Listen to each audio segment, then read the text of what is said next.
at some point, but I believe you gave me the point of contact, and Yes. I will pass that on, and we'll make sure that it's a weekend when it's the best, Yeah. Okay.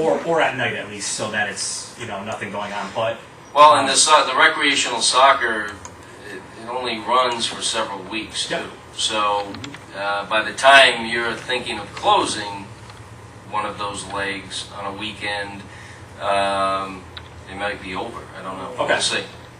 But we actually also added into the contract, we knew that there was a lot of events going on at the Commons. So once that temporary traffic pattern is established, when you come out of the Commons, there will be signs. It's not a sign detour. It's more of a suggested, if you're trying to get to, let's say 87, rather than making a right and going down 146, you would go left and go to Grooms. And we kind of did that to maybe help any out-of-towners that, were trying to get around it, or even locals that are trying to get around it. But just trying to help, I would say, defer some traffic that will help any backups that could be created there after events at the Commons. Right. So, Right. once again, not a signed detour, just a suggested. Okay. So, for those of you who made it, or were able to make it to the open house, that poster board right there is actually the exact same thing as our original design. So, just to point out a few things, when we had our open house, this was a very preliminary design. All we really had established was that the fact that based on the amount of traffic that went through this intersection, that it had to be a two-lane roundabout. Everything else, all the the beautification and any other additions that were made after that, really hadn't been discussed yet. We knew we needed to do them, but we hadn't discussed them yet. So just to point out a few things, you can see here that we only had crosswalks and sidewalks on two legs. Really what that was just kind of mimicking the existing condition, which has crosswalks and sidewalks on those two legs connecting to your multi-use path.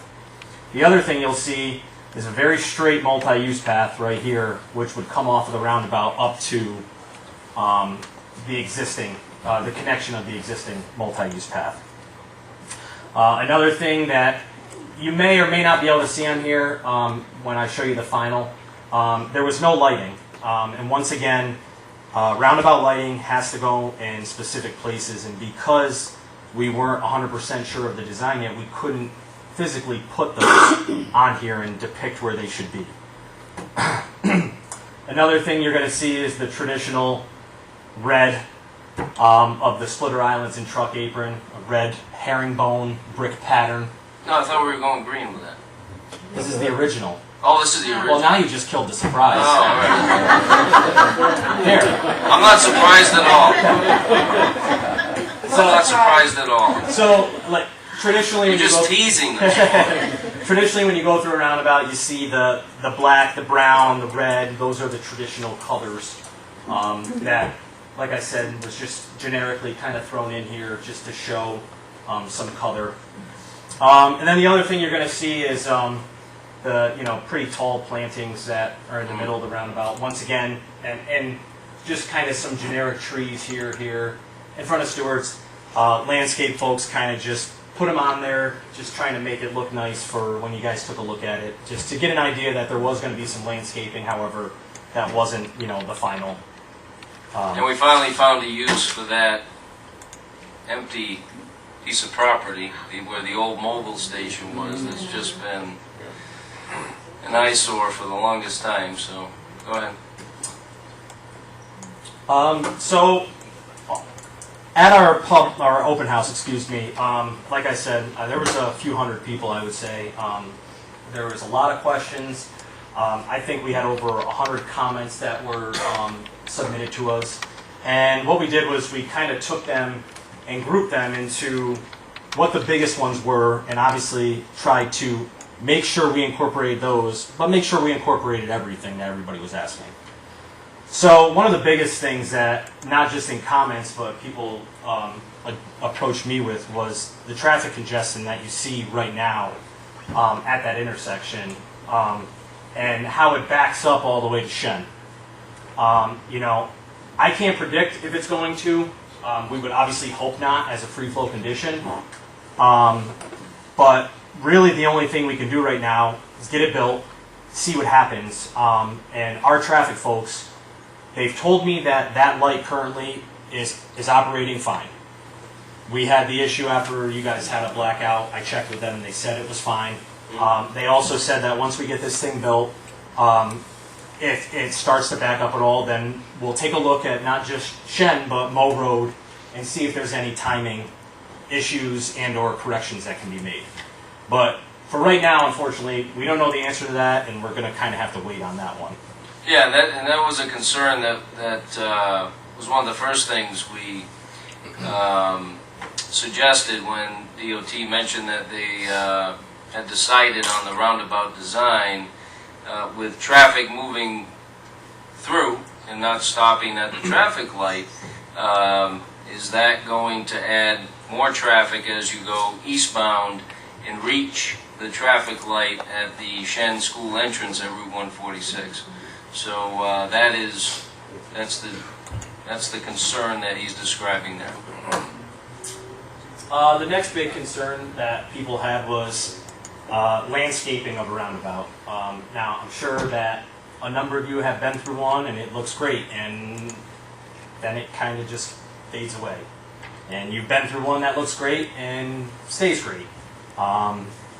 You know, the biggest complaint was making sure that whatever we put in was well maintained, and you know, making sure that we're not impeding visions as you're approaching, making sure that you can still see everything going on in the roundabout.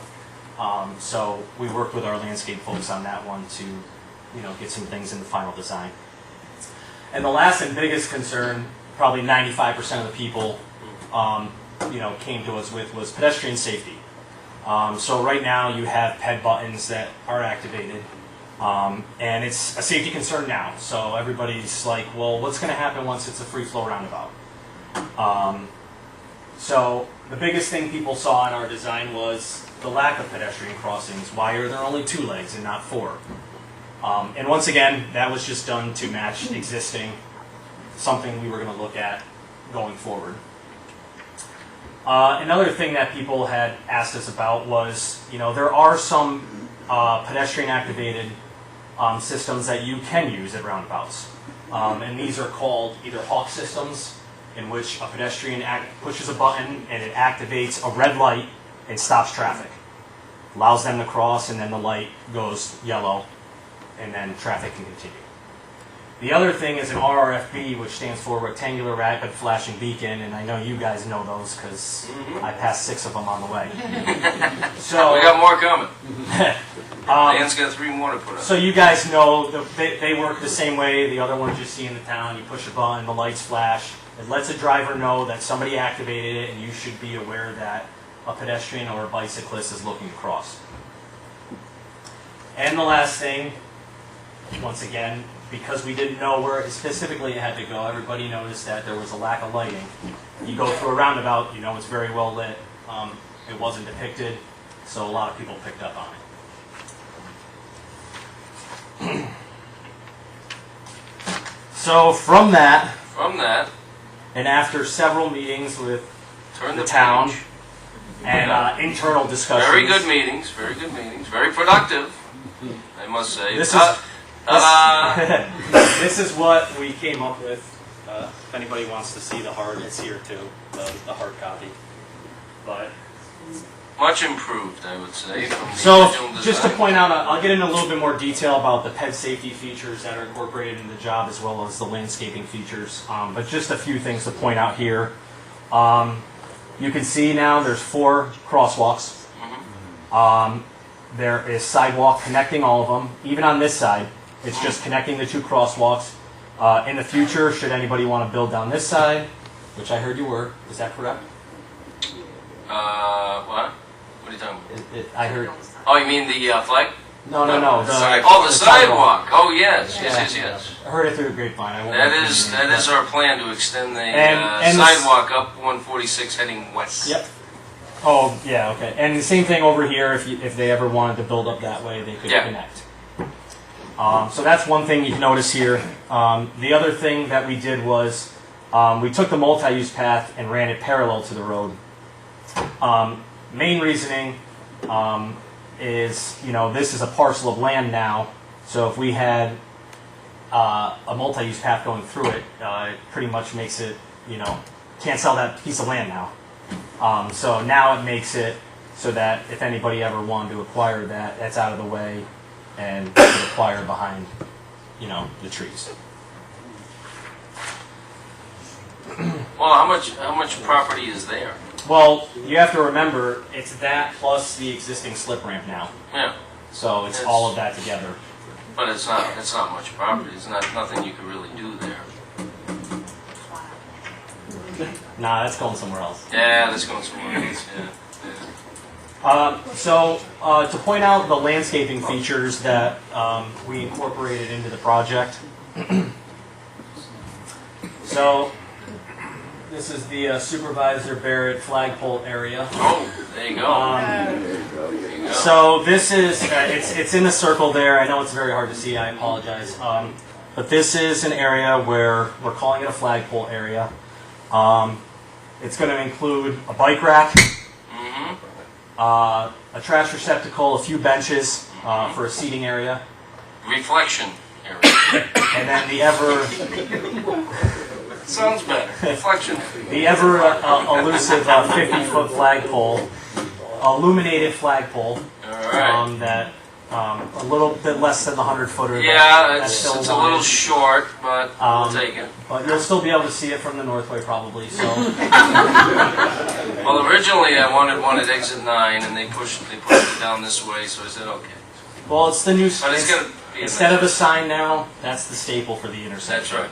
That's right. And other things you'll see in between the bench areas, there's a few mulched planting areas that will include a few boxwoods and a couple rose bushes, Yeah, it's just to gonna be kind of nice. give it a little color. John, I got my boxwoods. I wanted to put those in the median on Clifton Country Road, but the engineers told me they are not salt friendly. So I couldn't do that, so we put some boxwoods here. There you go. You can thank. I'll tell John you said. Thank you. thanks. Please do. So now the circled area is the middle of the roundabout. Now a few things in this picture. This middle is an old rendering. So just I'll get to what's going to be in the middle after. However, as Phil spoiled the surprise, the truck apron and your splitter islands, we wanted to go a little different route. Our landscape architect, who was in meetings with us, drove through a roundabout and saw, I forgot what color it was, saw something different, and pitched the idea to Phil. And so we took the federal color palette and found what was closest to Shen Green, or Clifton Park Green. Yes, Clifton Park. So that will still be your traditional herringbone brick pattern, stamped concrete, but it's going to be green. So make it stand out a little bit more different than the other roundabouts in the area. Yeah, I think that's going to be nice. And then the other thing that is the same is there will be this, I think it's a 10-foot grass strip between your truck apron and your roundabout planting bed. So that is the same. However, once again, everything in the middle is different, and I'll explain how so. So in the middle, and what I'm saying, you're not going to see only those. There may be some other things. I just kind of picked what we had pictures of. In the middle, you'll see some hydrangeas. Bear with me. If I'm pronouncing it incorrectly, I apologize. But I think that's right. you'll see some juniper bushes. This is called a catmint, a nice lilac color. Purple coneflower, a nice purple color. And then an autumn joy, which is a nice reddish color. So obviously with the exception of the juniper, which is like an evergreen, the rest of these will bloom sometime at the beginning of the summer. So you should start to be able to see the colors there.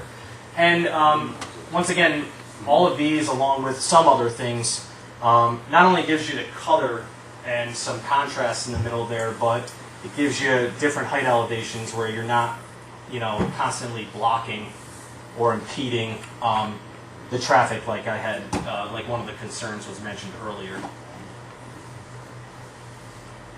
Now on the outer footprint here, I circled a cluster of trees that we'll be replacing. I'm sure you've all noticed they're gone in the 2 triangles now. So we're going to replace them with several options. And once again, what I'll be saying is not all that's in the contract, just a few that we had pictures of. So some of the options, this is called a hackberry. And then we have a crabapple tree. That will bloom in spring. This is a deciduous tree, so leaves come and go. You'll also see a red maple, several red maples. Once again, deciduous, so leaves come and go. And then this is a Japanese lilac. So that will also bloom in early spring as well. And then a new Christmas tree. Oh, very nice. Well, our other one was dying. It was on its last legs, unfortunately. Yes. But, So I know one of the discussions, well, several people at the open house had asked about it. I know we had a discussion about trying to replace it. The reason we put that one there and the flagpole and the other was so it didn't take away from each other, especially during the holidays, obviously, when that's going to be lit. right. You'll have 2 different kind of staples during the holidays. It's going to take a while to get to its size, so be patient. It's going to be a Charlie Brown Christmas tree at first, but Also, why don't you spring, spend a few bucks and get a larger one. maybe they will.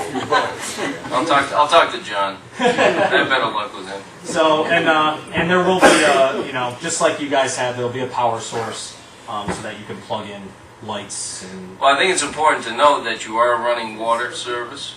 We're running a water service in the middle of the roundabout so it can be watered. Right. And And electric. and electric to the flagpole. Yep. For the lights. There's 2 lights there. So and that's then all electric. very much appreciated because to properly maintain this area, we will need certainly electric and water service. So that's very important. And now, just to point out a few of the PED safety features that we'll be incorporating into this project. Within the circles here, you can see high visibility crosswalks will be installed. These don't depict it, but these are high visibility signs. And in the middle, you can see what is the RRFB, which you can see around town. So in the contract, they will be installed at those 2 locations. Now, this was a decision made by our traffic folks. After doing a lot of research, a lot of phone conversations with other people, it was decided that they need to be on the exit legs of the east and west sides of the roundabout. They will be hardwired, and Phil has spoken with our traffic engineer, and just because they're not here now does not mean, as you can see, they're solar powered in this picture, they can't be added in the future should they need to be. So just keep an open mind. There's reasoning behind why they are where they are, but can be expanded in the future. Then the other thing you'll see, and may not look like anything, but that is one of the street lights there. I believe there's 10 of them around the entire roundabout. This is from the Rexford Bridge, very similar Cobra head style. They're placed at all the crosswalks. They illuminate fully the roundabout. So there should be no dead zones where there's no lighting. And keeping with you guys moving forward with the LED technology, these will not be halogen like they normally are. They'll actually be LED. So that when you're driving down the road and other ones get switched, you shouldn't notice a difference. Well, actually, it'll give us a good indication of what our final product will look like with our street lights once our project is done, although it will be a little different. Yes. But yeah, I but believe- it'll give us some idea. I believe these have to be a higher wattage. This is, once again, we have a department in the building that does the lighting design. I Sure. believe it's a little bit bigger, because we actually I worked with John, and we got the contractor you guys have. They sent over what you were using so that it could be brought up a little. Good. So, and that's pretty much all I have. I do want to make you guys aware, we have set up a website for this project. It's not, you can't go to it right now. We're trying to get information on there. You know, we'll get some renderings on there. Design report can go on there. We're hoping to utilize it during construction so that the public can take a look at it and see when there may be closures, when there may be detours. I know, speaking with you and John, that you're willing to use your town website, whether it be to, you know, just link it directly, or, you know, during construction, our engineer out there may be able to, you know, issue memos to you guys that you can put on your website. Yeah, And also your social media page. I don't know if you have anything other than Facebook. I found that one. That's No, that's enough. so. But We these don't get three, into the Twitter store. these three collectively should be able to keep everybody in touch with what's going on during construction, and hopefully make it as painless as a process and get the roundabout built and operational. Hey, one question that I have is, you know, the concern is, well, with any construction project, naturally there's going to be some discomfort.